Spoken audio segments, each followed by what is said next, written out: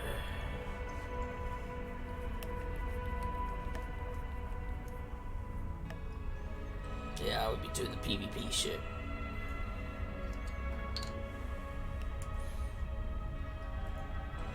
I probably wouldn't even be able to play this enough to get the rewards. Yeah, that's it. Yeah, thank you for the epic right there. Epic monk there, geek. Procedure was a huge success. There was a marked increase in the drug's efficacy, along with the expected decrease in adverse side effects.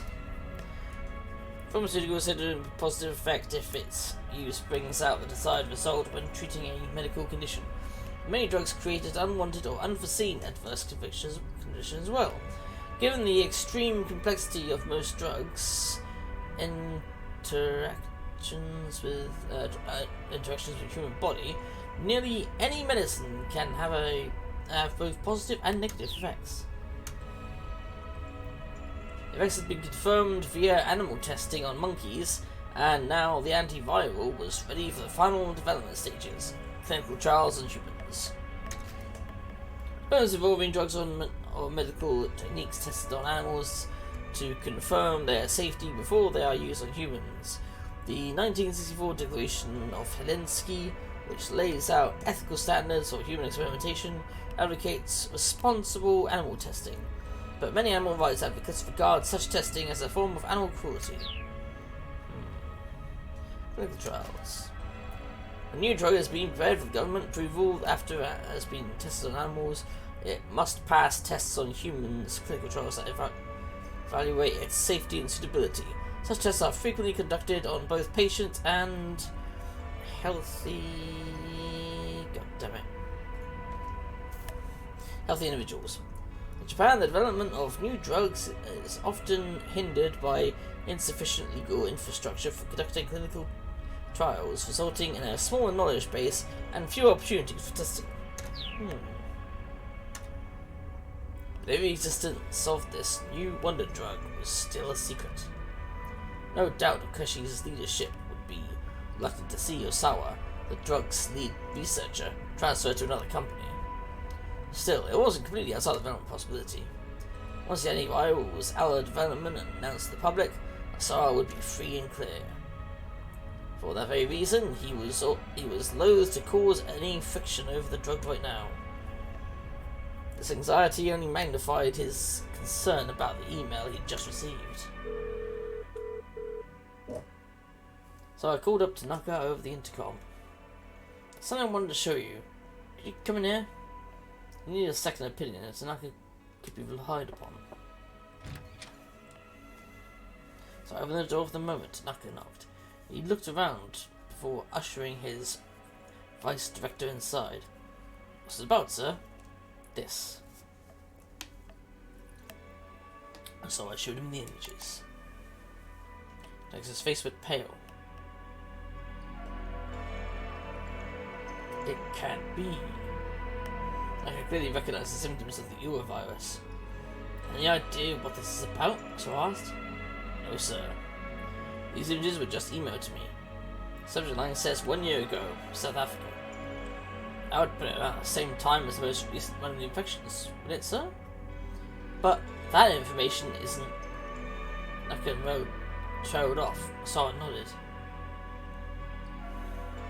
The thing I don't understand is why these pictures were sent to me. So I opened the other email from A. The second message I got says these pictures are my crimes. I'll look into those of mine, sir, Tanaka said. He hesitated uncomfortably. So, just to make sure, are you asking me about what I think you're asking about? I gave a slight nod. Understood. Don't worry. I won't trouble you. I appreciate that, sir. As we relieved, Tanaka left the study. Wonder what that was about. So I brought up a folder marked Ua virus on his screen. In the folder were enlarged images of the virus itself. He double-clicked on one of the images. It blew up in the monitor to reveal the pathogen in intricate detail. The specimen of the urovirus was approximately 100 nanometers in diameter.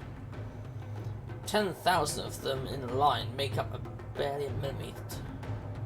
But a single tiny virion, upon entering the human body, could become 2,000 in an hour. The multiplication was nothing short of astonishing. Even the Ebola virus had a typical incubation period of 7 days or so before infection spread with symptoms. As a family, that caused Ebola hemorrhage fever. Currently, 5 characterized species are known: Thai forest, Sudan, Weston, Zaire, and Badabgo. Ebola is widely known for its high mortality rate, 53% for the Sudan form and 88% for the Zaire. Jesus. But the Weston variety, discovered in monkeys that had been brought into the US, has displayed no pathogenicity in humans. Huh. For influenza, it was 1 or 2. But the onset of the urovirus happened in a mere 12 hours. So I've viewed an image at the slideshow of the virus's propagation mechanism. It was a fascinating sight, no matter how many times he looked at it. Viruses existed to multiply, nothing more. They had no motives, no driving logic. Nothing but simple multiplication. To Osawa, that fact held a certain air of mystery. If viruses had emotions, how would they feel about their lives?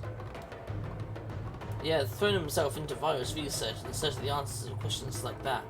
Answers that no man could truly know. His development of the antiviral agent had really been nothing more than another job responsibility. He felt no particular sense of duty to protect people from a killer virus. He was just happy for the chance to play around with the Ua day after day. Another email arrived in his inbox. The sender, A.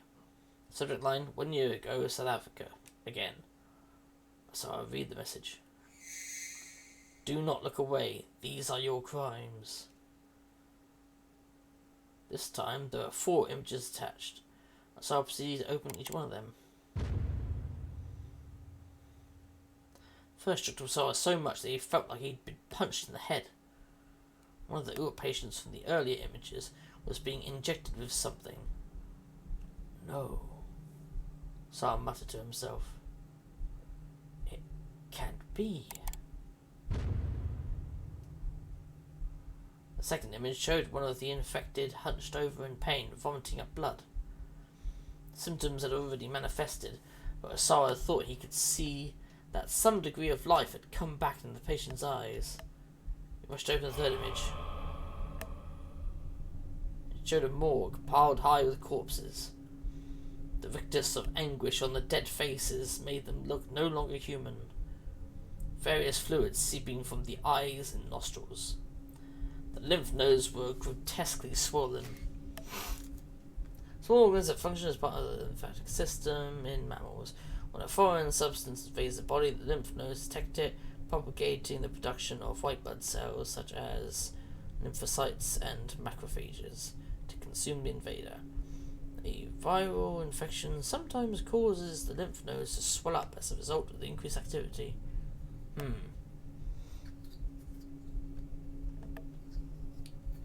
You're really being injected with something from behind. Yeah, I get you, Saber. There were hospital beds stained with massive amounts of blood and gastric fluids. Next came the fourth and final image.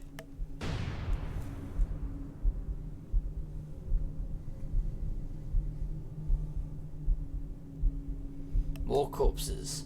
They had bandages affixed to their chests with various labels. 6 hours passed, 12 hours passed, 18 hours passed. It looked as if someone had been attempting live trials with the antiviral agent.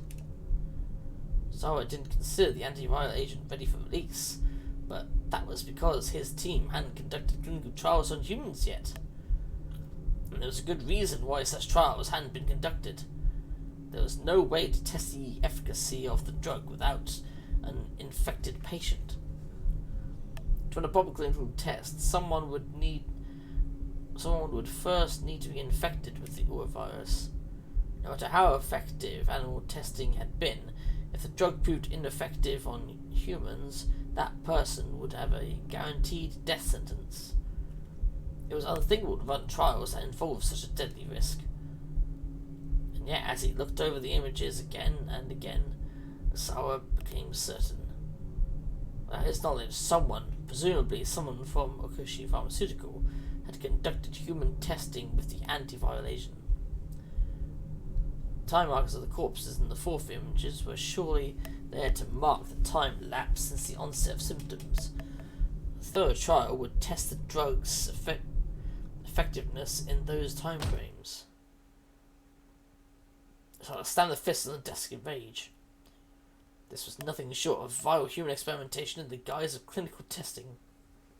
People responsible could not be allowed to get away with this. There was only one person Osawa could trust to keep this under wraps, his boss, Makino. He reached for his phone to call Makino. But he stopped short as soon as he picked up the receiver. He knew he was in no state of mind to have a calm, reasoned conversation right now. Turning to the CD player, he put on Aya Kamiki's latest album. There he goes, back to the K-pop. Yeah, I know what you mean, Saber. Anybody in his chair, he surrendered himself to her soothing tones. Bit by bit, he could feel himself turning to a calmer emotional state. There had been a time when Osawa hadn't listened to music at all. In fact, he had no interest in the arts in general. Music, painting, cinema.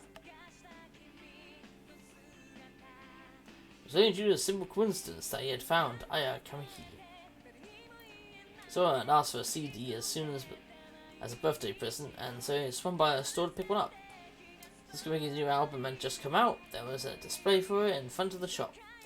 Something about the bright, colourful album package had drawn him in. I wouldn't call that album that colourful. I've seen more colourful album covers. At a time, Osawa could feel himself growing calmer. He took a nice deep breath. Growing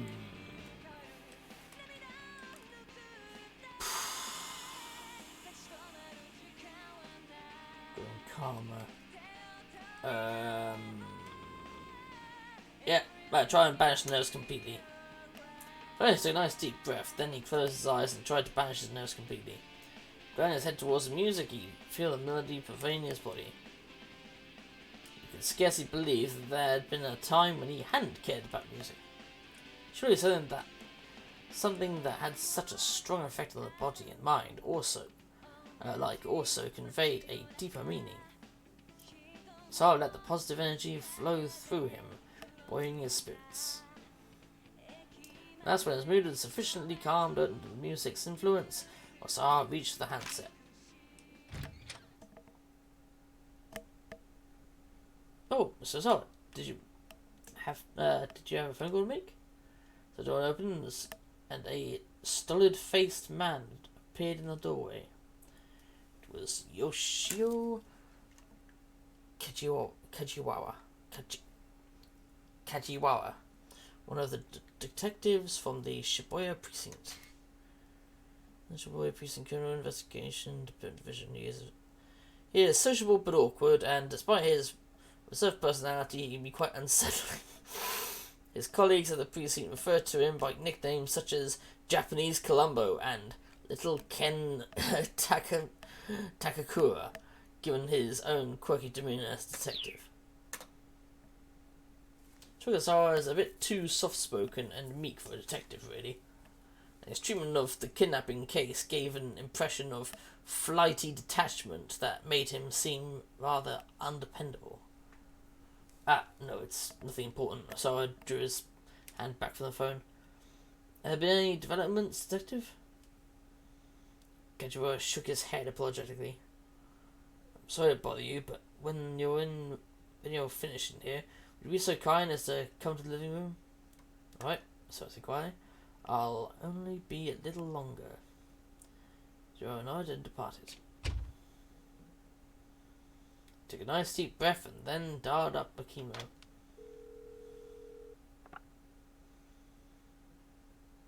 Has there been any progress? Makino asked as he picked up.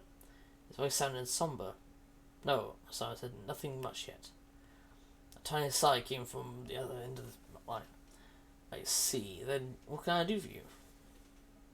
Sir, I'll just get right to the point. Have you conducted clinical trials using the antiviral drug? Makino didn't respond right away. What makes you think that? He asked at last. Sarah described the emails he'd received. When he'd finished, Makino let his burn in surprise. Not over the phone, he said. We'll discuss this in person. I'll head over to your place when I'm done here. As soon as possible, sir. As soon as I can manage, Makino said. You're not the only one who's busy. Well, that's fucking dodgy if he's saying not over the phone. Clearly someone's been doing some fucked up experimentation. You know how... There's no doubt about it then. There had been human testing. So I went to let Tanaka know he'd been meeting Makino.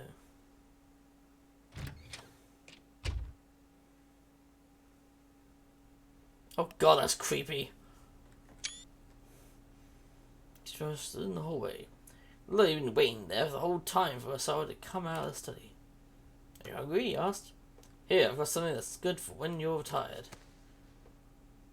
I stood in the hand in the suit pocket. Oh. He pulled out a banana. He just pulled out a banana, you know. For a minute there, I thought he was going to put out one of those bloody energy drinks that have been in this game. Oh god, those things are like the most deadly things you've ever heard of. Food belonging to the family, Mr. Genus Musa. Elvis Presley, the king of rock and roll, was a huge lover of bananas. Ooh, ooh. And the peanut butter and banana sandwich is said to have been his favourite.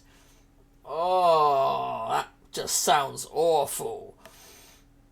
If banana peel is dropped under even remotely comedic circumstances, there is a high chance that someone will eventually slip on it.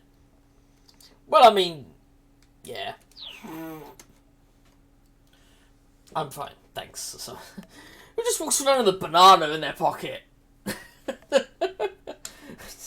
Oh, you're hungry? Look at this. Joe assumed lacked a detective's sense of situation awareness. Just being around him got on Osawa's nerves. Also, I need you to come with me, the detective said, if you don't mind. I took Osawa by the arm. Huh? Joe hurried him towards the living room. Osawa could hear other detectives talking on the other side of the door. So at a time like this, seriously? Sheesh, I do not get rich people and their priorities. Yeah, I feel bad for his daughter. Her dad's a real piece of work. Nice bad-mouthing him in his own house. I'm really sorry about all that, Joe said, pausing in embarrassment. So I pushed past him and opened the door.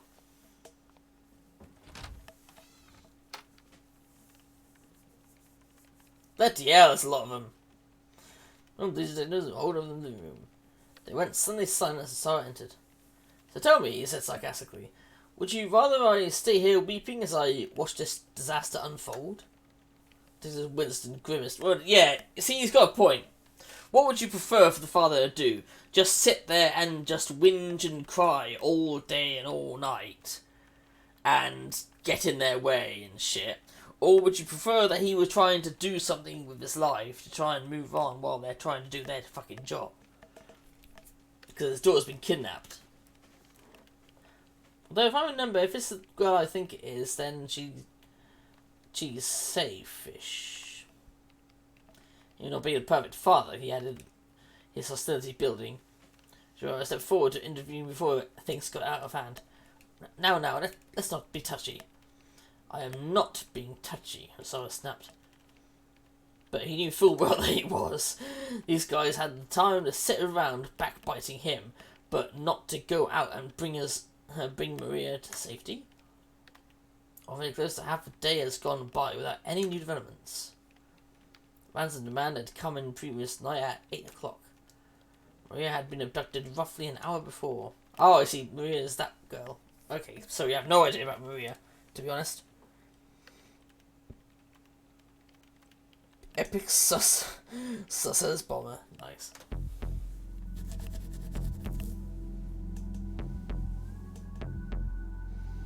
Tomorrow 10 a.m. by Hachiko in Shibuya, have the sister Hitomi bring 50 million yen.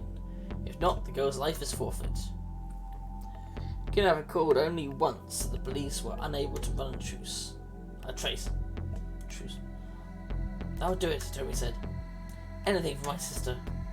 She didn't hesitate in the slightest at the suggestion that she make the ransom handoff. So I staunchly opposed the idea, but the police were of the opinion that it was better to acquiesce to the kidnapper's demands.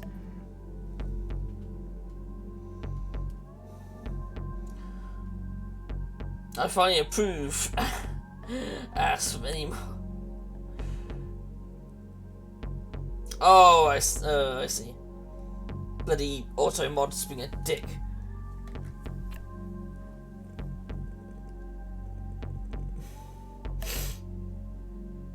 Yeah, I see it. There we go. I press allow, but it's probably too long now.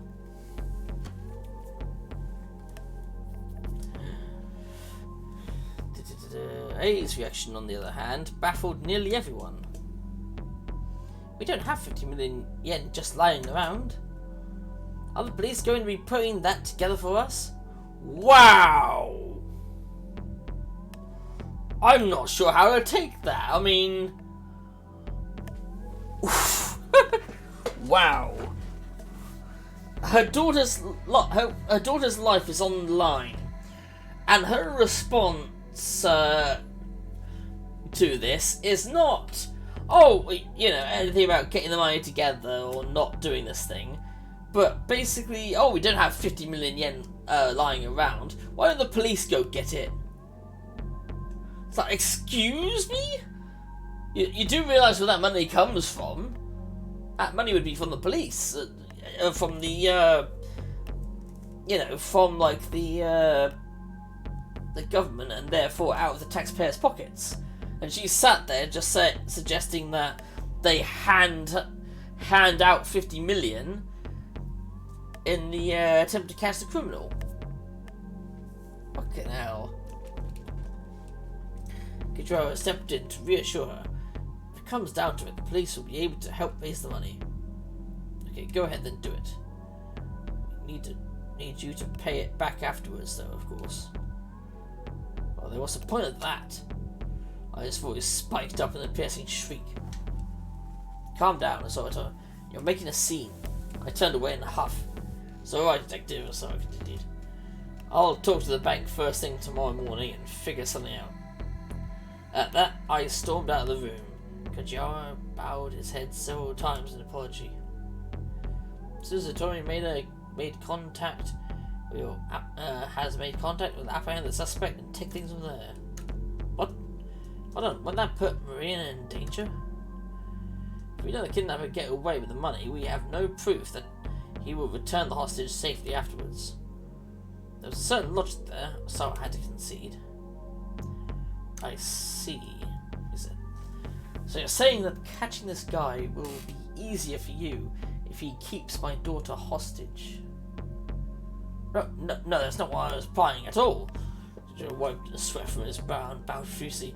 At least, I promise we'll get your daughter back safe and sound, Mr. Osawa. Obviously, there's nothing to be gained from further challenging the detectives. Alright then, I'll let the police do their job. So I bowed even lower than Kajira had.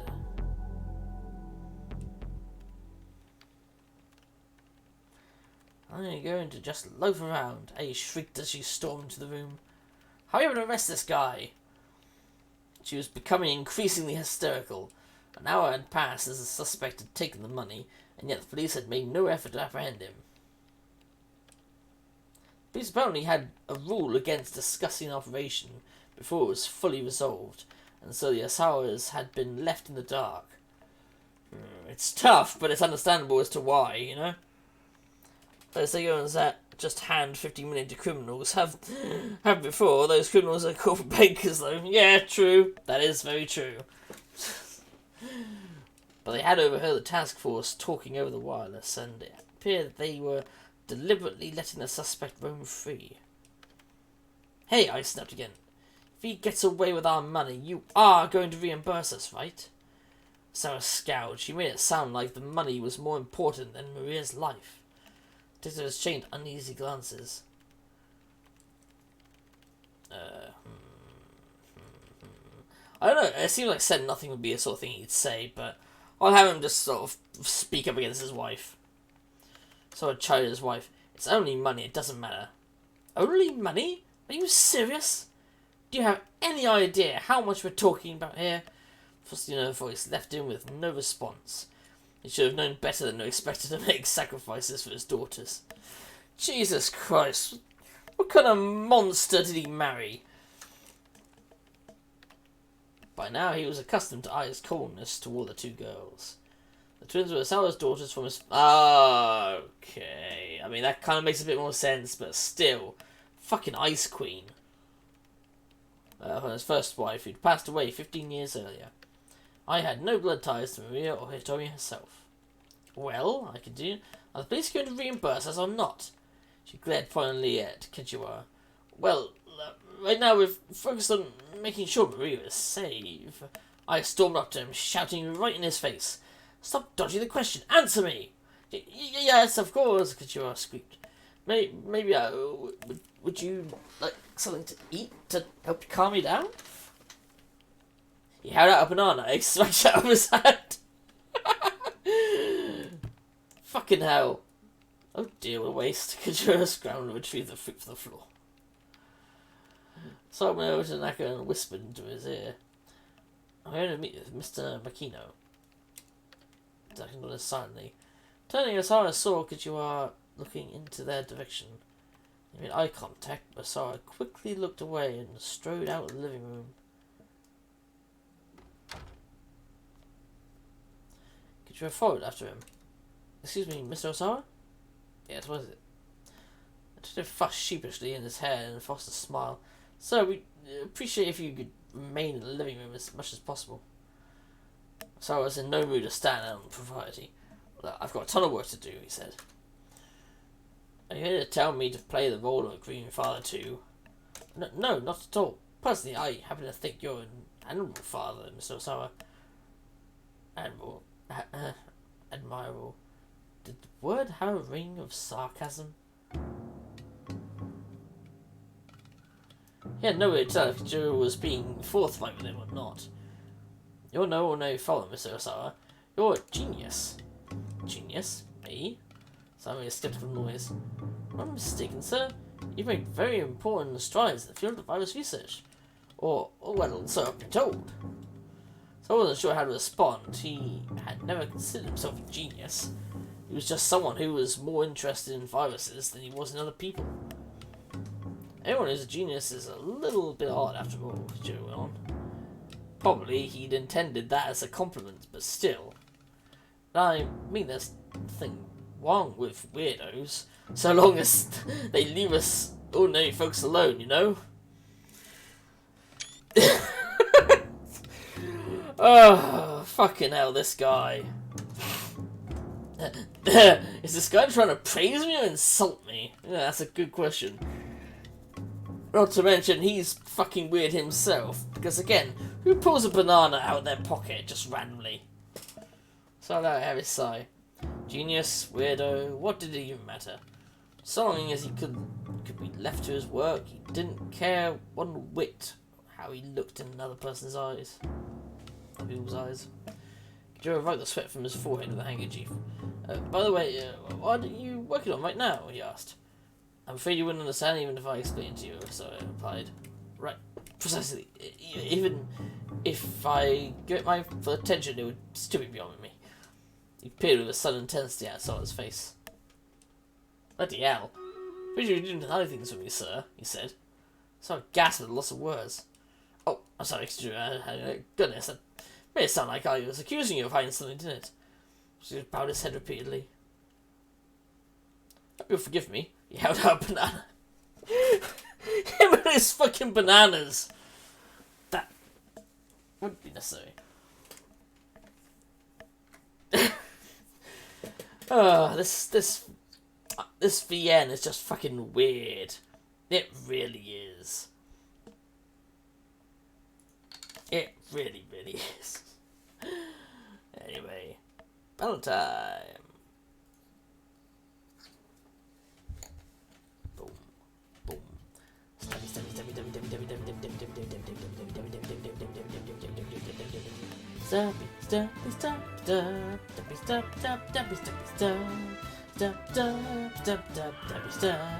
Stab them in the face.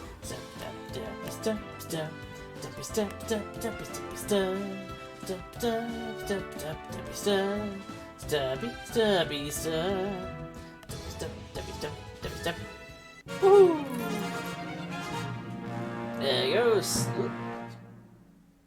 Yes, I killed 2 ranged units. Anyway, yeah, so he gets 2 berserkers. 1, 2, 3, 4, 5. Yeah, just go this way. Sure to go this way. Yeah, it's not like you can backtrack in this.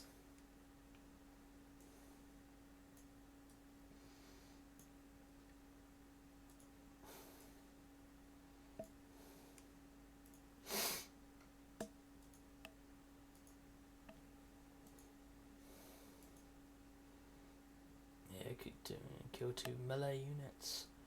Fucking hell. Kill this, kill that, kill everything. Yeah, there we go.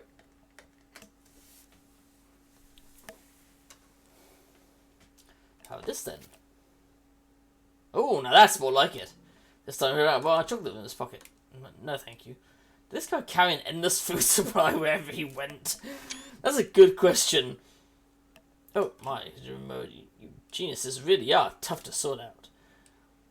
He inclined his head, mumbling to himself for a moment. Actually, now I'm getting a bit hungry now for chocolate. God damn it. And all the shops are closed this time because it's about 11:25. Not like I could disappear in the middle of the stream and be like, "Hey guys, wait here while I go to the shops."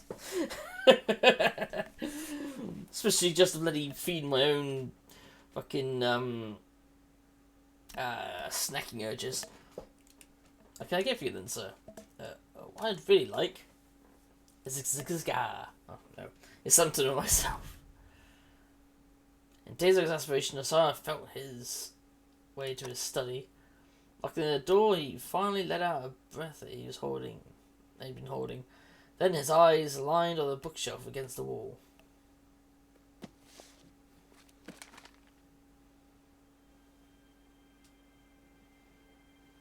Aww. Oh. He pulled out a photo album and began to flip through it. A picture of his daughter's grade school involvement ceremony. The mother had already passed away from illness, so Osawa had taken the girls himself. He remembered that after the ceremony, Hitomi had come down with a fever.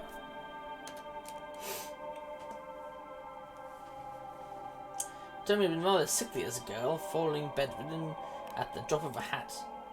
Maria, by contrast, had been lively and energetic, quite the handful. So I had found it remarkable that their personalities could be so different despite them being twins. Look further in the album. There's a picture of the 3 of them in their grade school graduation. Maria was looking away from the camera. So I felt like someone had stabbed a dagger in his heart. His daughters, or virology. Which truly concerned him more? Which did he truly love? It was eager to try and compare the two. He'd known the answer before he even asked himself. Even so, human emotions are complicated and sometimes made people act inconsistently.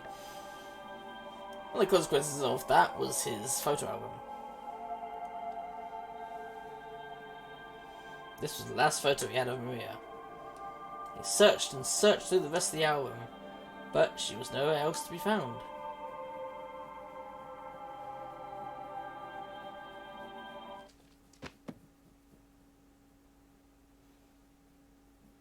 To be continued. Okay, so hopefully that's got us to the next layer. Next layer of the story, that is.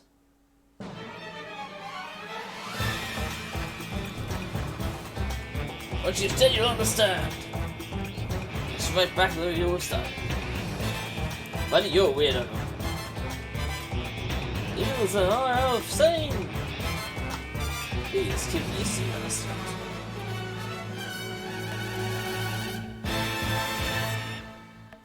There we go, into the next hour block.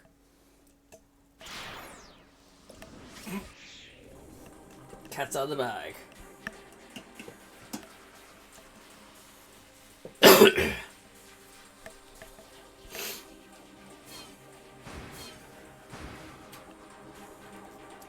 Time chart. Bloody hell.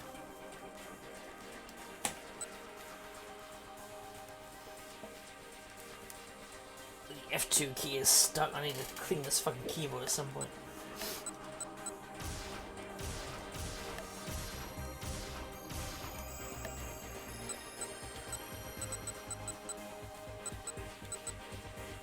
Oh, it's that fucking cringy reporter chat. Asawa is the chat we were just as. Tamo is the giant cat girl. Well, I mean, she's stuck in a cosplay outfit at the moment. Or she was. Actually, is that street thug who cleans up the streets. And Kano is the detective.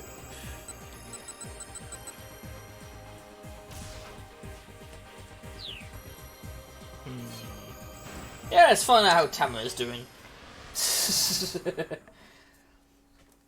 And oh no, the Burning Hammer sales demo will begin. Oh god, that fucking energy drink.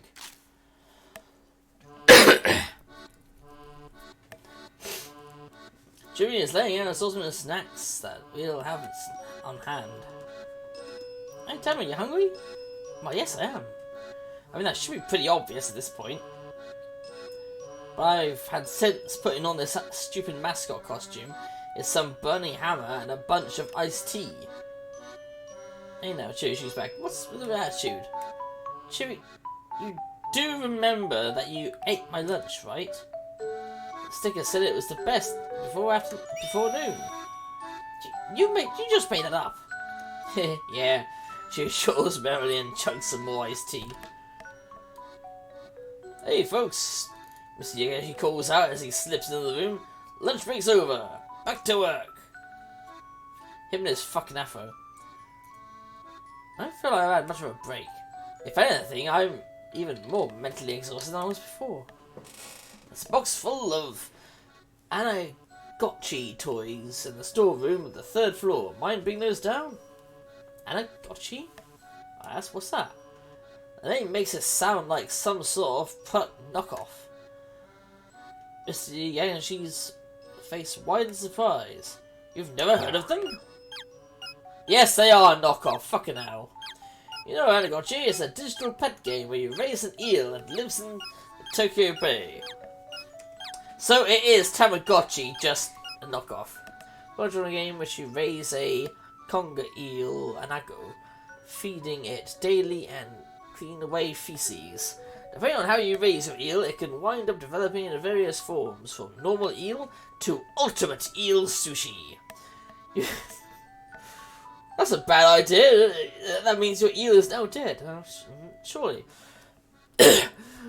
You can also use the infrared communication feature to bring over friends to your eel from nearby Anagotchi device. There's also a sister product, Trout Watch. By connecting the two, you can view a special event where the eel and trout characters go to the pub together.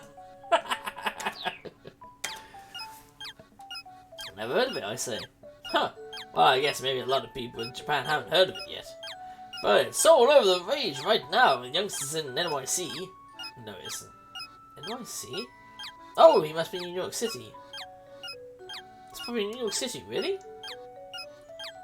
Anyway, I did some checking and that's what I learned. So last month I bought a whole bunch of them. Idiot. Fucking idiot. And once again you were swindled. Yep. Ouch, Jerry. Dropping the hard truth. You went out a panicked whimper. No! Just like that, his confidence evaporates. He starts muttering to himself. I thought it sounded a little fishy, really. I mean, think about it. Why would kids in New York be interested in raising eels from Tokyo Bay? Did this really go straight past his fucking afro? And what appeal would an eel character have anyway? None! That's what! I should have known that! I did know it! Oh, that fucking idiot. He's never gonna pay back the Yakuza. Then why'd you buy them? This farce is getting tiresome. Anyway, it was gonna cost way too much to keep them in storage, so I'm just gonna let the recycle guy take them. He yanks his head in shame. In a matter of moments, he's borderline catatonic. The type of eel that gives Anagotchi its name, Anago, can be loosely translated as the creature that lives in a hole. Mr. Yashi is probably wishing he could crawl into a hole right now. Yeah, he probably is. Jerry, on the other hand, flashes a big bright grin. Still, you know, eel's pretty delicious. Oh, Chewy! Yeah, she blurts. Thank you. That's a hand in gratitude. I wasn't exactly complimenting you there, boss. Same thing. There's a little bit of me in each of my products. Anagotchi and I are one and the same. Grub squid something. A brief Anagotchi gameplay clip.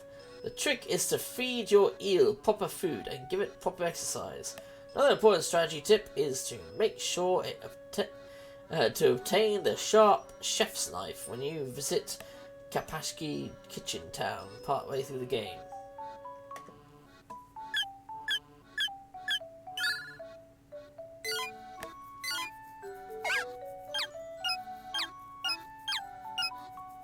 Cook.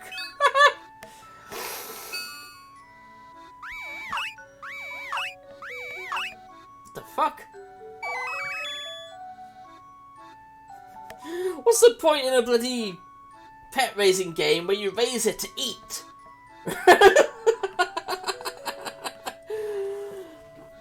Oh my god. You raise the thing to fucking eat it. I can't get over that. Should I say eels and I are one and the same? Go on then, say something nice about eels. Chewie chimes right in without missing a beat. Eels are awesome. When it comes to eel sushi, 100 pieces barely whets my appetite. You know, these two make quite the pair. That really means a lot to me, Chewie. Thank you, thank you. I don't understand what any of this is about, but if it helps mend Mr. Higashi's wounded spirits, I guess I can't complain.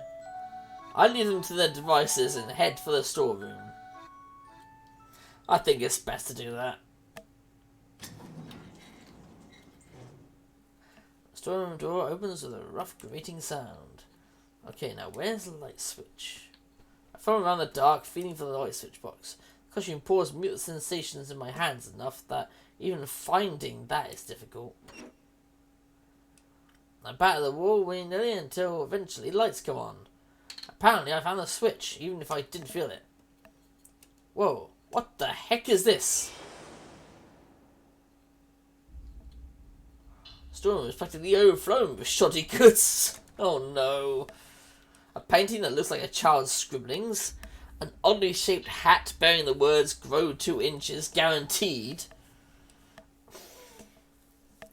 A cheap-looking pendant with a tag that says it's set with a miracle stone. But yeah. They're more than simple glass beads that were purchased at 5,000 yen a piece. The seller claimed, normally these sell for 10,000 a pop, but if you buy 100 of them, I'll give you half off. At which the buyer declared, it really is a miracle, before joyfully agreeing to purchase. The fact that someone like actually exists to buy these things is also a kind of miracle. So this is a knockoff boneyard where cheap products go to die. They break away from the pathetic herd, knowing their time has come, and end up in this graveyard of a storeroom. Let's see. Anagotchi. Quickly spy the cardboard box I'm looking for. Then I catch sight of a dark silhouette at the corner of my eye. Eek, I yelp. Oh my god, it's a cockroach. It's one of them. Black, flat, quick, long antennae. Often in the spoiling kitchen, sometimes, somehow, their legs wind up in restaurant food. Ew. The size, the speed, the dark shape, it couldn't be anything else. Peers back from me with the shadow of the Anagotchi box, the faint light catching the luster of his carapace. It looks ready to leap out at me at any moment. I need to act fast. Challenge to single combat. Yeah, I think I'll stand on the box and make a run for it. I'll stand on the cardboard box and make a run for it. Oh god, here they go. Phew, made it. Oh yeah, the big room missing energy is still clutching Chio's hand. And ew, super tasty when you salt boil it too. Thank you! But Tempura style is probably the best. Thank you! Well, Mr. Getty's spirits have certainly turned around. Okay, got it. I hold out the big cardboard box. Excellent, thank you. You girls are the greatest. Yeah, she sounds. This week's sounds like gratitude. Hey, that's it! I just got an amazing idea! I've got a new recipe! Why don't the three of us start our own company? Oh my god, no. I'll pass. Chewie and I respond in unison. Wow, you two shut down that one quick. Well, for today, let's just focus on selling Burning Hammer. By the way, I ask, where is the Burning Hammer? There wasn't any in the storeroom. I didn't see any here either. Oh, that's right. It's out back at the loading dock. We should probably go bring it in. Oh, and bring the Anagotchis with you too. The recycling guy is going to be showing up soon. Come on, let's go. I follow Mr. Angeshi out to the loading dock.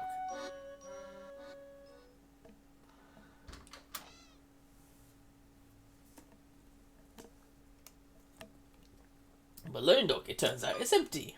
Uh-oh. There's no sign of the Burning Hammer anywhere. It's gone, Mr. Yoshi murmurs. His voice was a shout. It's gone! All gone! The Burning Hammer is all gone! Flying in a panic, he searches frantically from one end to the dock to the other, leaping into the air, even peering down into the cracks. But no matter where he looks, there's nothing for him to find. That guy is so fucked. It was right here a little while ago, like right here, right here! There's sound of the engine revving outside. Uh-oh! He cries out in alarm. You see the truck being pulled away. It's been piled high, the cardboard boxes and sort of trash. Hey boss, is that? Yep. There it is! And he begins racing out of the truck. My burning hammer! He always cracks and cries out, give that back! Give it back! There's no match of the speeding truck, and the boxes of burning hammer vanish before his eyes. Burning hammer! Come back! Come back! This poor fucking guy. Now you use wailing echoes from the surrounding buildings. It's like something out of a movie. What the hell? What's up with the truck? Tara, who the heck was that? Hey, don't look at me, I reply. Huh. All those piles of stuff, it looked just like It looked like the recycling guy. As soon as he says it, revelation draws on his face. "Recycling guy," he mutters. I can see the colour draining from his face. The words "recycling guy" gave him an idea. It was him. Maybe he thought he was picking up the anagotchis by mistake. We have to find it! We have to find that truck! The man is absolutely beside himself. "Chewie, Tower, you two split up and try and track it down." "Wait, why do we have to look for it?" Again, Chewie and I speak up in chorus. "If there's no sales demo, there's no money to pay you. And then all the work you've done will be for nothing." Right, when he puts it that way, I guess there isn't much of a choice. Somehow or another, we'll have to find that truck. "I can't have gone that far," he continues. "Now, go hunt for it like your life depended on it." Chewie and I look at each other and sigh. How do you want to do this?" she asks. "Want to search together or should we split up?" I think splitting up is best. We just split up, Chewie and I, in separate ways, searching for the truckload of junk. A truckload of junk. Oh yes, that's a guy. Some of us searching all over the place. I lose track of where I'm going, and I wind up bumping right into a man who's hurrying along with his daughter. Shiro and Toyama, they come from Shinjuku to eat lunch. Before that, they were at Heaven Publishing in Shibuya Chrome. While wandering around distractedly, looking for somewhere cheap and tasty, there's a bump right in the tower. Of course he did. "Oh, pardon me. I bang my feet and get power. Apology." "Ow!" He powers at the same time and both manage to bonk our heads together. "Sorry." As her dad drops to his knees, clutching his head, the girl begins to wander off. "Hey, Hannah, wait!" The man lifts his feet and rushes after the girl. She seems like an odd kid, only 10 or so, but strangely cold and distant at her age. Or for her age.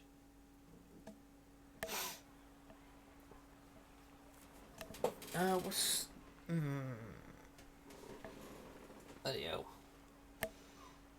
Nursing my own sore head, I make all the way to Shibuya Station, but there's no sign of the truck. I'll probably never find it just by wandering around randomly.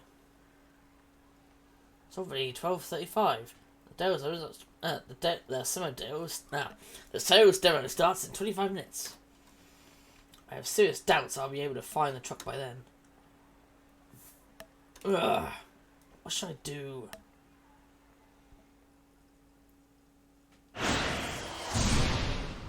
Da-dum!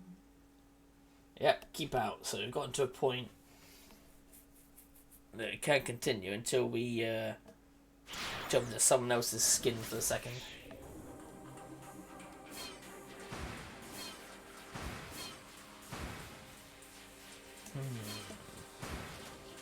Yeah, I want to see how far we're getting with the detective. Trying to hunt this person down. You know, I've been watching syndicate members hand off the attaché case for an hour and a half. He still had no idea where they might be headed. The man he was tailing now was about 10 meters away, close enough that Kanna could close the distance and apprehend him at a moment's notice. But his orders remain the same: follow and observe. ADL. He watched as the case was handed off once more. By now, the shock of seeing it pass to yet another accomplice had worn off.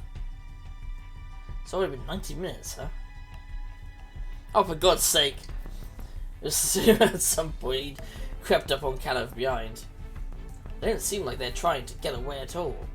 He said they're just walking. What could they be up to?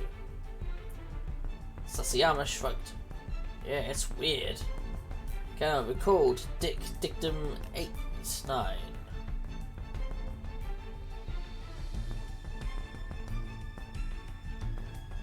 Dictum 8-9.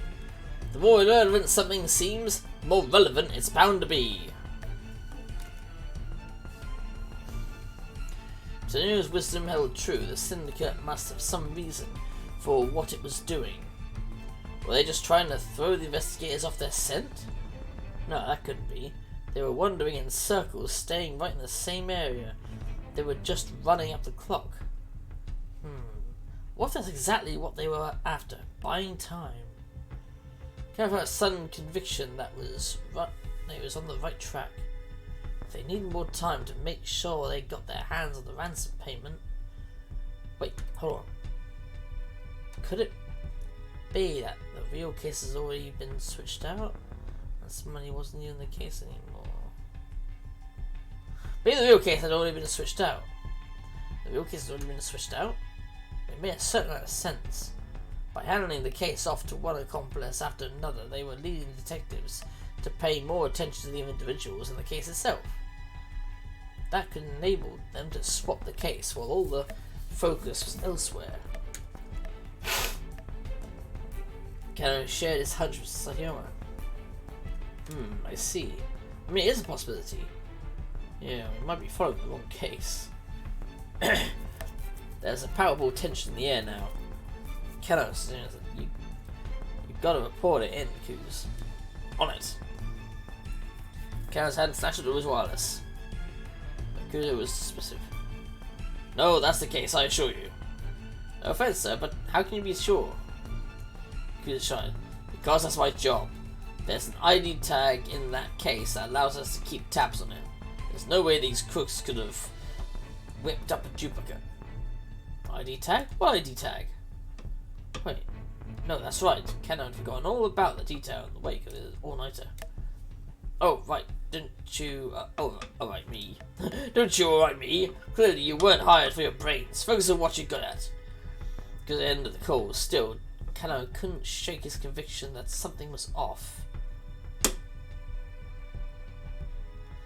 Now the detective case made his way back to Shibuya Station. The heck? He's right back where we started. Kano's frustration growing. It honestly looked like the syndicate was just randomly lucking the case around town. In Shibuya Station, the girl approached the suspect. She was Japanese and entirely unlike any of the other criminal accomplices. She spoke to the man while showing him something on a notepad. He glanced at the pad, but did not slow down. In a moment, he had nothing behind. It looked like she just passed him a message. Well, that's sure fishy, says her message. What's that? What, that girl? Asked Kano. Yeah. Wanna go hit her up? So it could only mean one thing, questioning her.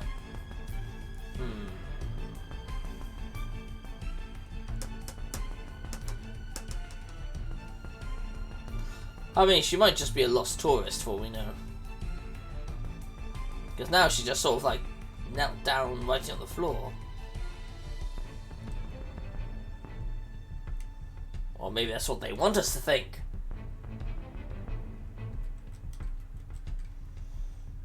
Ah, fuck it, if this is wrong, we can always come back and redo it.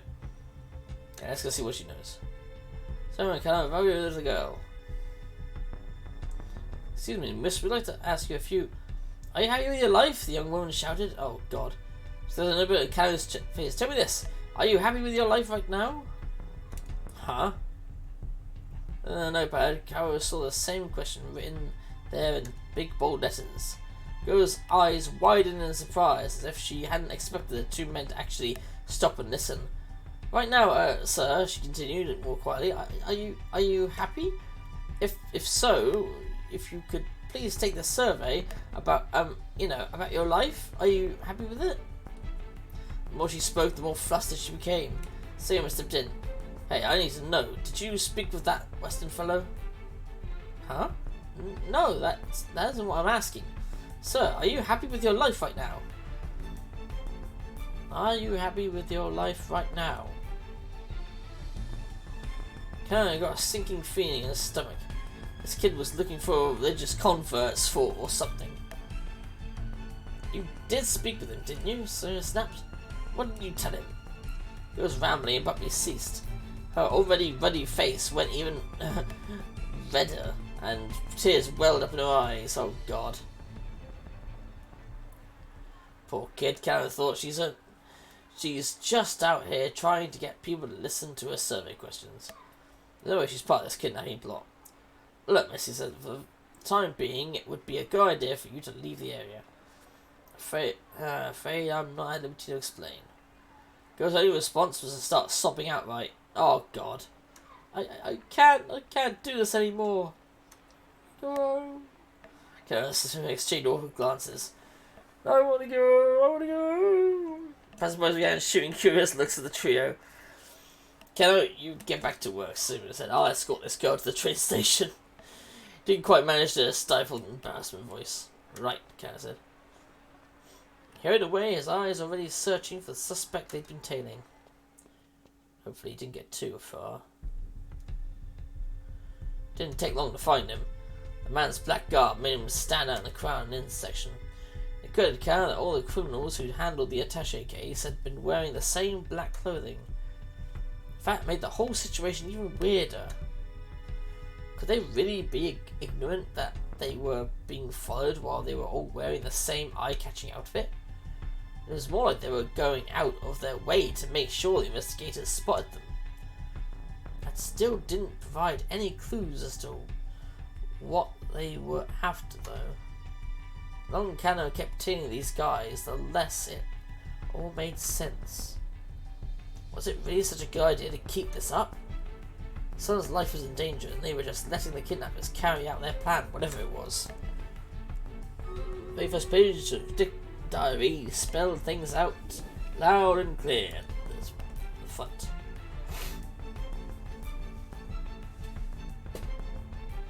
Dictator number 1. Never lose sight of what you're supposed to protect. Ever. Got a point, but I mean, fucking hell.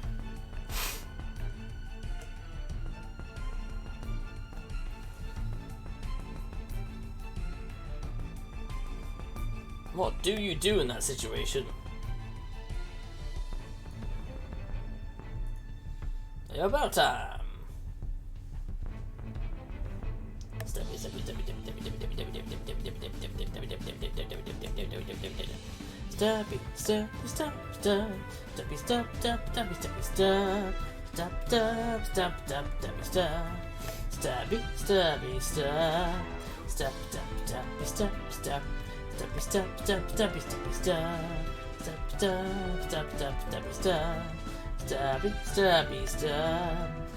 Oh shit. Oh shit. Yep. Stabbited to death.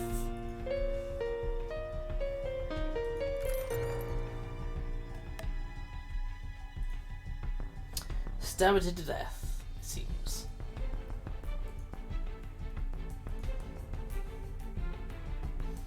Kill 2 armored units. Get 25 kills. Okay, just double checking that was the thing. Oh, that was an easy one as well, and we lost it.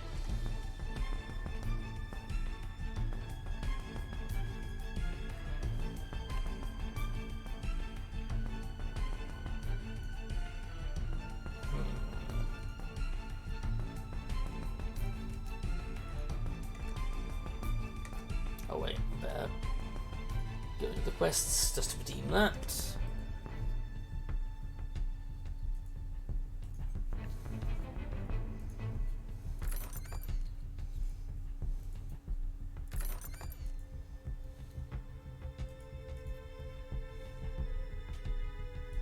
Oh, forgot to clean those.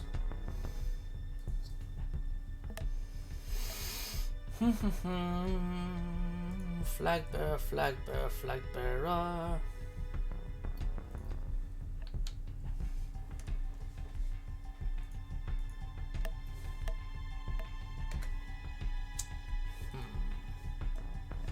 What's the time?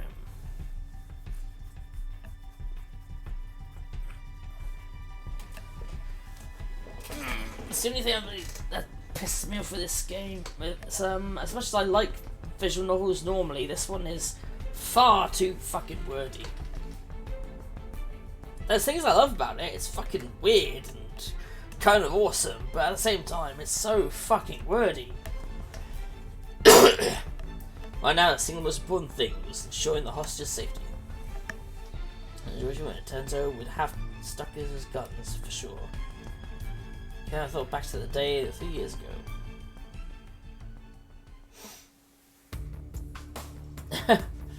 Burglar had shrimps over inside a financial office and doused the place in gasoline. Kano had just been put on police box duty and was ordered to the scene because his box was just down the street from the standoff. Nobody is assigned to a detective's post right after graduating from the police academy. Detective positions can be quite hard to come by. Candidates are selected for detective training only after accumulating enough experience working in the local police box. Being a small type of neighborhood station manned by only a handful of officers. Oh yeah, I've seen those in different animes and things. Several officers are surrounding the building, keeping close tabs on the situation. The suspect was shouting nonsense at the entrance to the first floor. Things were getting heated. The crowd of alarmed onlookers had started to form as well. "Step aside," a voice said suddenly from the midst of the throng. The middle-aged man, rumpled business suit, approached Kano and as he hovered nervously at the edge of the scene. "Sorry, sir," Kano said. "You have to stay back for your own safety." He didn't usher the man back into the crowd. A non-noticed look crossed the newcomer's face. He spoke in a low voice. "I am Detective Tatino from the Shibuya precinct. What's the situation?" "Oh, sir, I'm so sorry." "Yes, of course," Kano stammered and then quickly explained. "He hasn't taken anyone hostage, but there are still people on the upper floors of the building." Giving only a slight nod, and marched straight up behind the building. Straight up to the building. As a container of gasoline the suspect had used was on the ground in the front. Picked it up and dumped the remaining contents out over his head. Kano was at a loss for words. He couldn't believe what he was seeing. "I got myself a gasoline too," Tatino called out from the entryway. Tension in the air ratcheted itself up several notches. "Hey, what the hell do you think you're doing?" Kano heard the burglar shout from inside. "If you're gonna do it, do it!" Tatino called out. "We can die together." And he walked into the building. All Kano could do was watch things unfold through the plate glass window.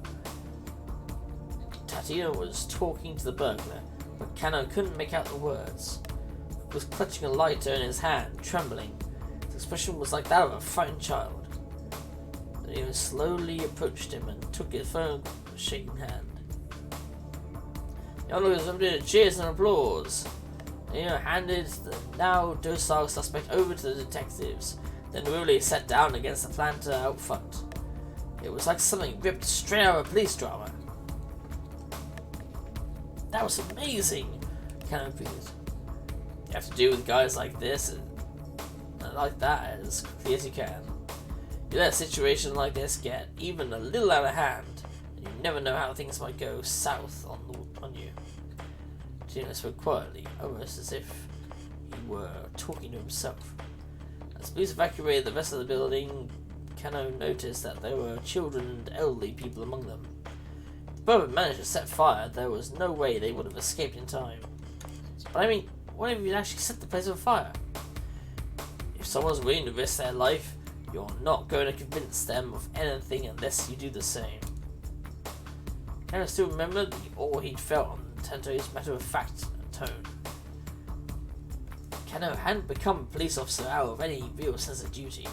He just thought it would make Rumi happy if he became a detective like her father. Besides, civil servants tended to stay afloat in times of recession, and his time playing rugby meant he was in good physical shape for the job. He never really thought too much about protecting the citizenry or keeping the peace.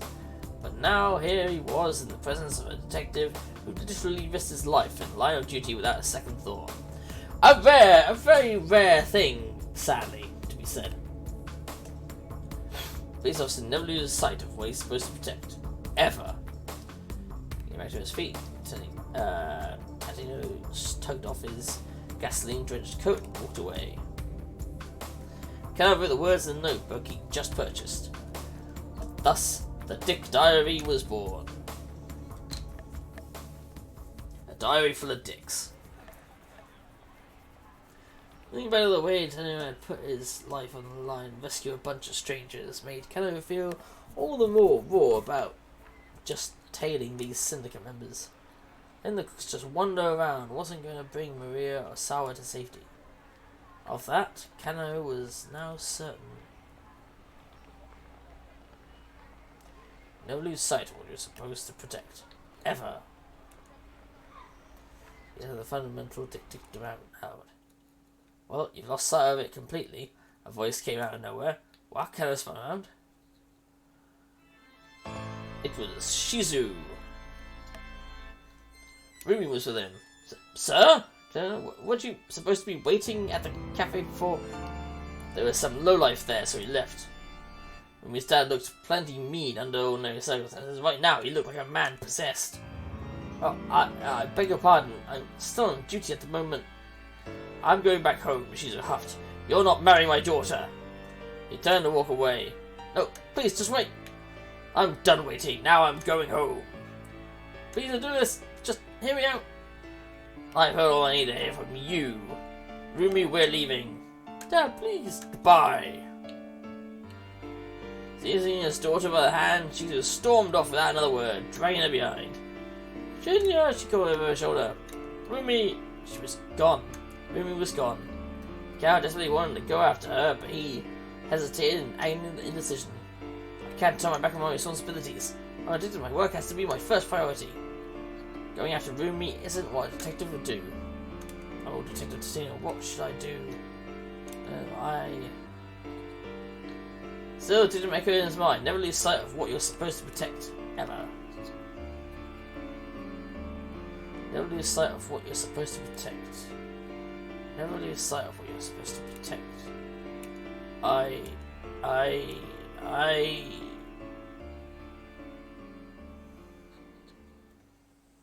6 months later, oh god.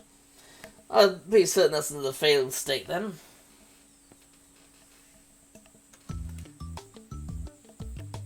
He made his way through a small corner of a vast field in Nagato countryside. Slowly and leisurely he tilled the soil.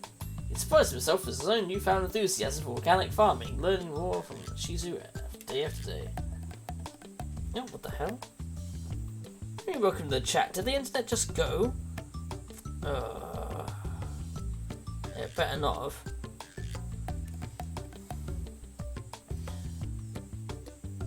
Slowly till the soil. His father-in-law had taught him the ways of farming from the ground up, and while things had been rocky between them at first, their friendship was now growing strong. William Weber's vow, he smiled the acreage around him. He looked forward to tending the crops he'd sown until harvest came round. If he'd stayed on as a detective, he might as well have never known the joy he now found in his work. And this wasn't the only seed Kenna had planted. Oh god. By the time harvest season came around, the new life growing within his dear Rumi's belly would be ready to celebrate it with him. Oddly graphic, but okay. Yeah, bad end. Number 17, we got married! I love how that's a bad ending. We got married is a bad ending. I hit tab but didn't do anything. Oh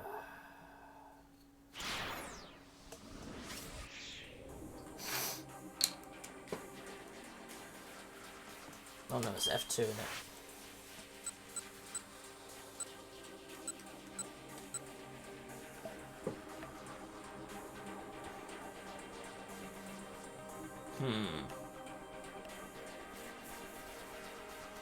Let's try the other option. No, not yeah, questioning a suspicious woman. And change it to saying fuck that.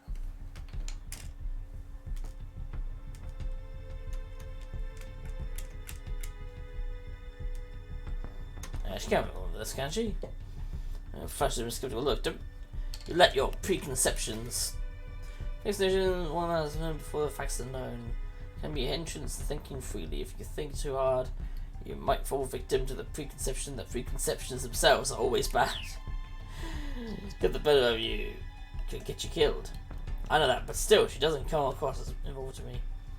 Kara knew better than to judge someone based on appearance, but he was also still convinced that the girl wasn't part of this gang.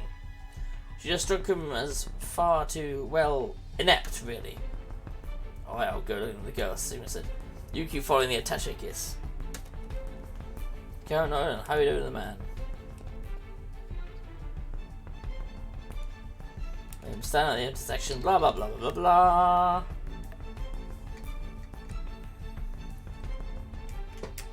Isn't there like a fast forward?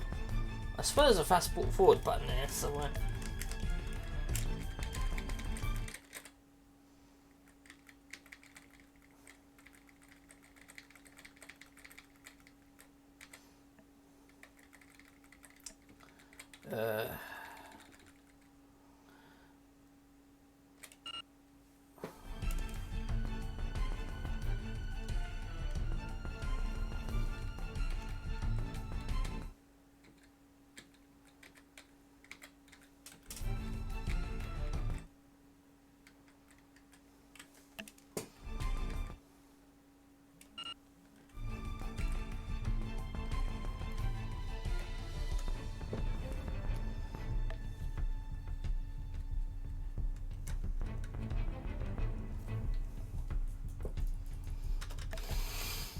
So nothing really changed here at this point.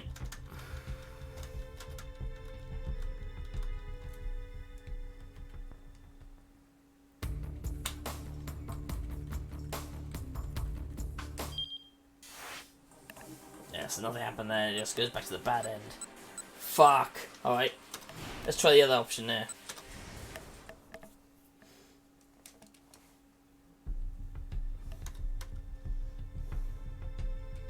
As the money wasn't even in the case anymore?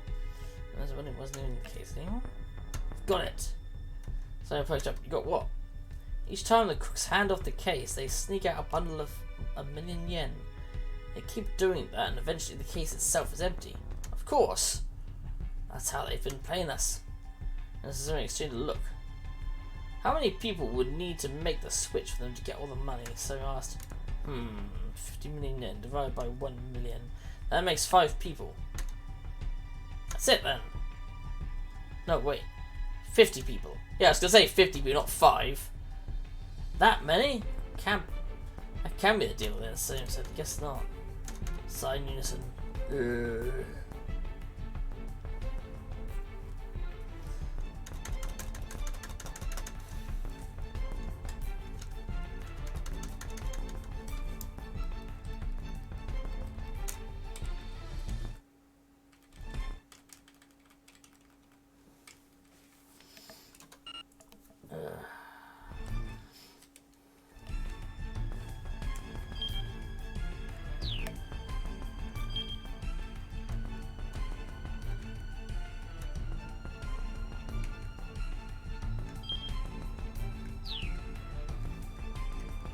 I swear there's a button for like speeding up, but I can't remember what it was.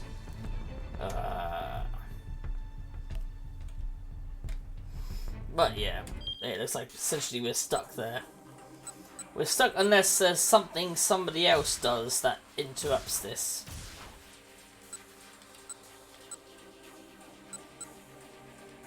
Maybe if we change position there. No, we got to that bit, which is the keep out. Which means we've got to the successful bit there. So it's got to be either Achi or Minoakawa or Osawa. Chances are it's Achi actually, because they're the punk that they mentioned some sort of thug, and he's a thug kind of character, so. Maybe he accidentally bumped into them and caused the frustration of the father. Achino told me he scampered through the back roads along the centre gate, white sneakers and pumps slapping on the pavement. And she kept his eyes peeled, continually checking ahead and behind, darting through the gaps between the buildings.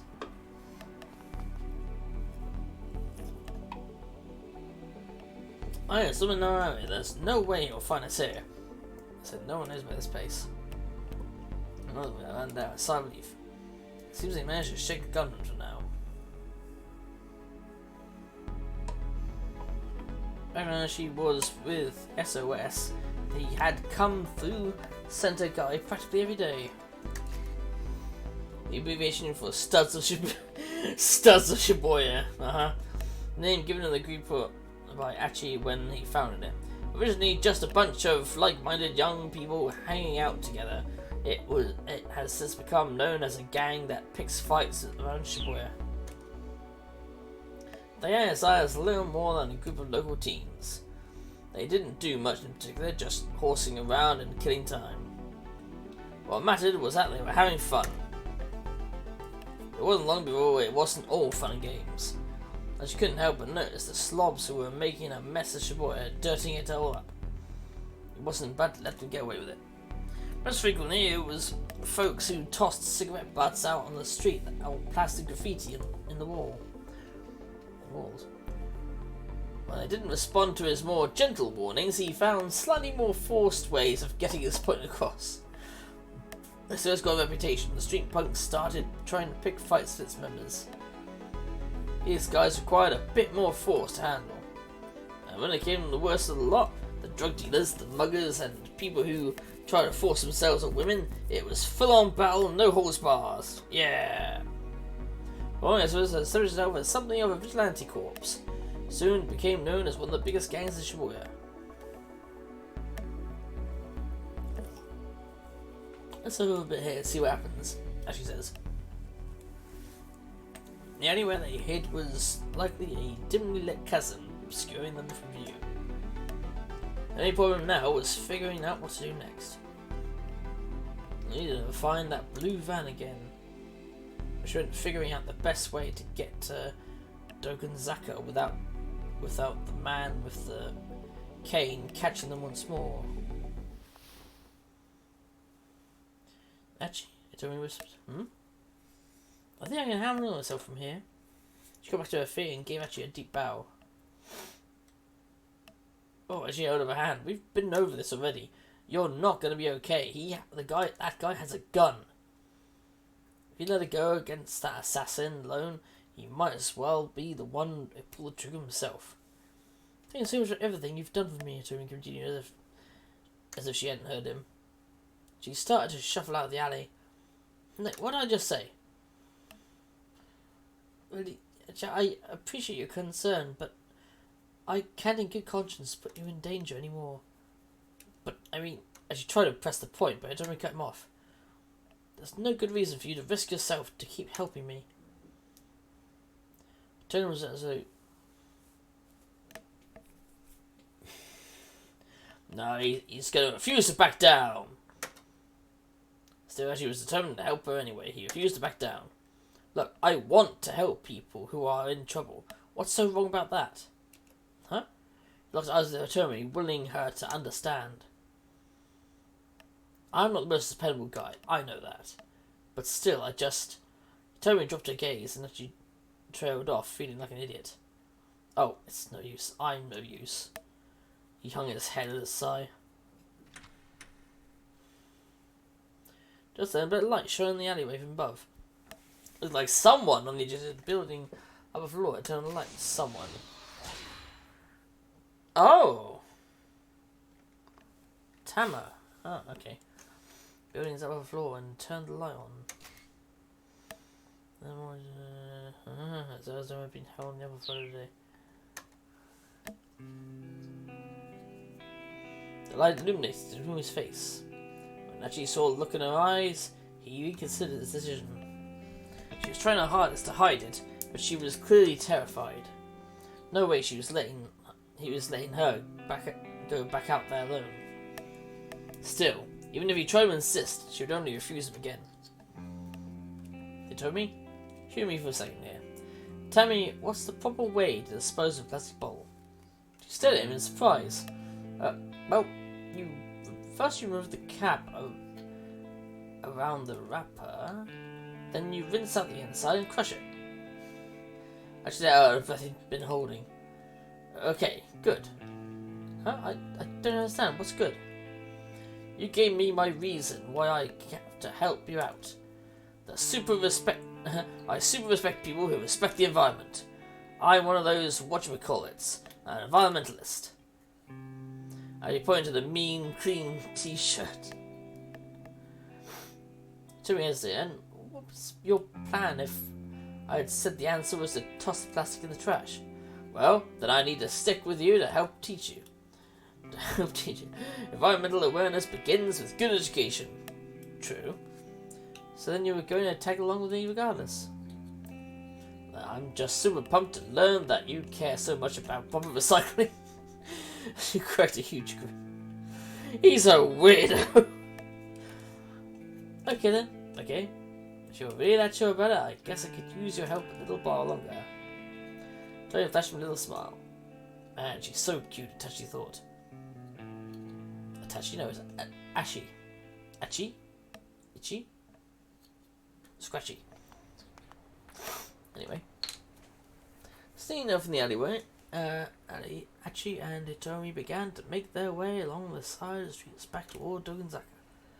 It was a pretty big detour compared to the main thoroughfare, but that would be worth it if it meant they avoided the man with the cane. She looked over at Hitomi as she walked alongside him. Her face was solemn. He could feel the intensity of her worry and of her sister. Oh, well. Look who's got himself a little cutie.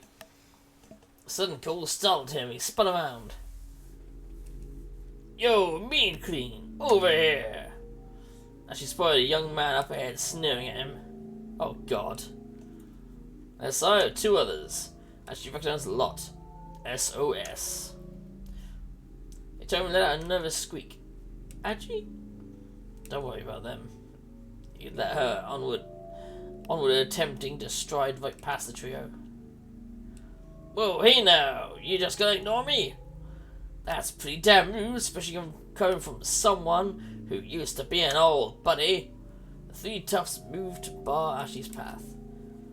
Oh, she is hella fine. Come on, ain't you gonna introduce us? Extremely attractive. The etymology of hella is somewhat unclear, but its mean is undisputed, very, a lot, totally, and the like. Potential synonyms for hella fine include mighty fine, fine as hell, and bangin'. And now you know. Sorry man, she said, I'm in a bit of a hurry here. He gave them a tepid smile. A big hurry, huh? Where to? Some love hotel in Moriyato? Too rich, another chimed. She a screamer, Archie? Archie! Take a stereotypical way to poke fun at a would-be amorous couple. Now take Archie's name. There you go! Pretty much. Burst out howling like a gang of monkeys. One of them cackling and grinning at it. Archie! Archie. She felt his anger boil. They weren't sort of ass kicking, but there was too much at stake. He was going to have to suck it up and ignore them for the time being. Yeah, exactly. He tried to slip past them, but the largest of the three grabbed him by the collar. You ran up, man. Sumo's the one who runs this town now. You've got no right to keep acting like you're the boss of us. He shoved Ashi against the wall. Says who, Ashi? Sumo? Say what now? Does the Sumo say I've got no right to act like the boss? Bitch, please! The Sumo ain't got no time to worry about your sorry ass. Ah, is that so? BAM! Ashi just flashed out, catching them back and clean on the jaw. He dropped to the ground like a dull thud. So, tell the Sumo this. Everyone in Shibuya needs to just play nice and have fun. She kept his tone light and jovial, but he eyed the other two just like a hawk eyeing its prey. Is he going to be alright? Hitomi murmured. She looked at the man Achi had laid out with some concern. Ah, he'll be fine. If that's all it took to knock him out, he's got no right to act all badass. I mean, he's got a point. Actually, I don't believe I had the pleasure. What the hell? Tall man with the angry gleam in his eyes that appeared atop the steps nearby. He must have turned up during the commotion. He radiated a distinct aura of menace. I don't know, that first bit of the trumpet sounded like he was here to be his butt boy. That's me, she replied. And just who are you? Once it was someone he didn't recognize. The name's Yuji Kiryu. He used to roll with a gang of Kimura until a few months ago. Known as the Killer Whale of Pukuru, he answered any and all resistance with his fists. His crazy antics led him to being kicked out of the gang, however, and lately he's been hanging around Shibuya. Okay. I joined up with SOS after you left. Now I'm Susuma's number 2 guy. The newcomer stared at Achi's face, sizing him up. Our legendary founder, I've heard so much about you. The founder. It's been a long time since anyone had called him that. There's been a bunch arguing over who would take charge of the new group that was forming to set things straight in Shibuya. At some point, folks had started hailing him as the force behind SOS. But founder, that was just something his buddies called him. He had never paid it much heed. Shibuya was a place for him, not hierarchs. No, a place for fun, not hierarchies. At least, in Archie's mind, that was how it ought to be. Like how you busted up some mean old drug dealers, rescued your pals from Yakuza bondage. Here, bondage is used strictly in the sense of captivity. Any other types of Yakuza bondage would not be featured in this game. Sorry if the tip link here got your hopes up. You're a real hero. His tongue flicked from his mouth like a snake's. Tommy shuddered that she couldn't blame her for being creeped out. That's all in the past now, isn't it? You went modestly on your way. It's up to us now.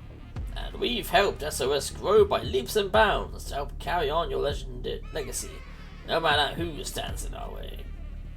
I thought I hadn't sit right with Hachi. If aggressive expansion was the name of the gang was losing touch with its roots. It wasn't about keeping Shibuya safe and fun anymore. Make SOS bigger, huh? He said. I'm guessing that was Sumo's call as well?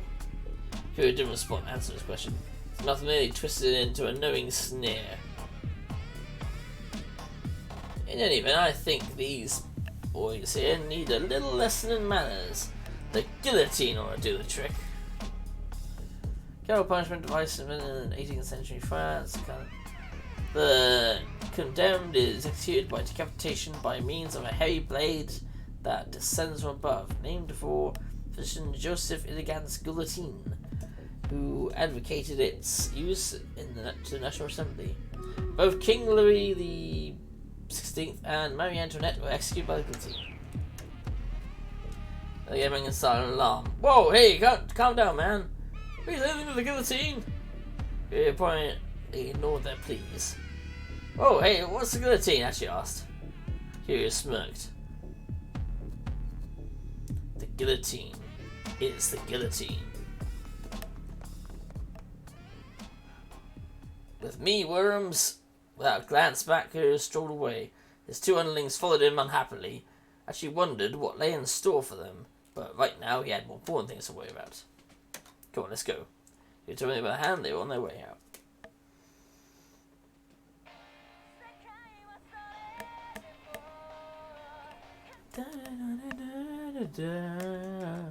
Oh, that's a phone, okay. Alright, battle going. And then I think we'll call it a night. And then I'll be joining Sandy for some Sonic tonight. So if she was actually on now, I would be very into her.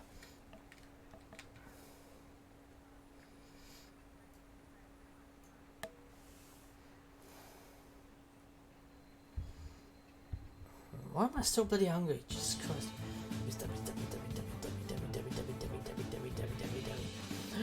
Stop. Steppy step, step, steppy steppy step. Step, step, step, step, steppy step. Stab them in the face. Step, step, steppy step, step. Steppy step, step, steppy steppy step. Step, step, step, steppy step. Stabby, stabby, stab. Steppy step, steppy step, steppy step. Steppy step, steppy step, steppy step. Steppy step, steppy step, steppy step. Steppy step, steppy step. Damn it. Fucking hell. It's twice that's fucking happened. Maybe I'll run it again off stream. But anyway, let's find someone to raid before I join in on Sandy's fun. No, Creep is not on at the moment, even though his thing was saying he was on earlier, but maybe he's taken that off. It's a shame really, because I could have jumped into that. Oh well. Or maybe he's just turned it off. Fair, fair. Right. Mod view, because she's not online yet. Let's find someone to follow. No, I mean just someone to bother really. Da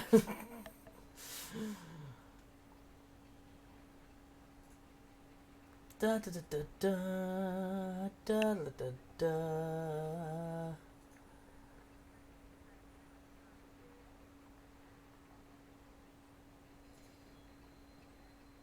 Ooh, more photo frame. Nah.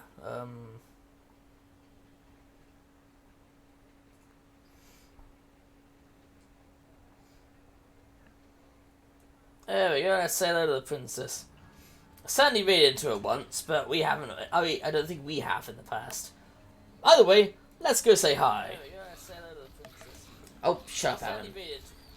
Honestly, can you be that dick? Anyway, can you believe that dickhead? Anyway, oh yeah, so let's raid.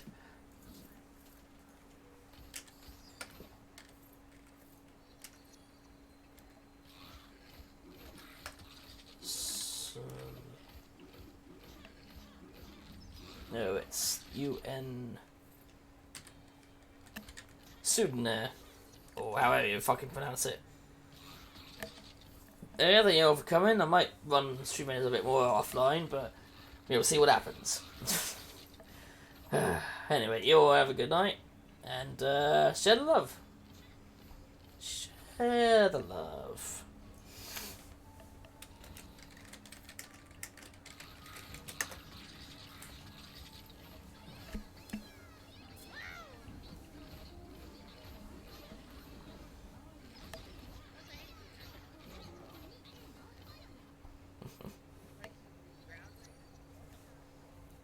Why is she so quiet?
Can you hear me now? How about now? Is the signal better? Can you hear me now? Do I have to get a new phone plan? Okay.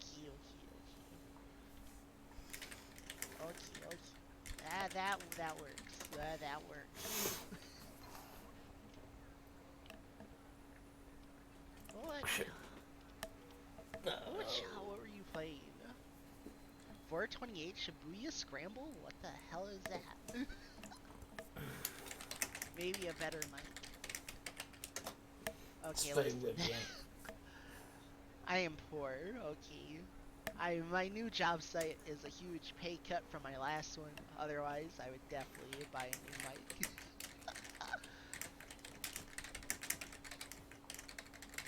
It's a very weird visual novel.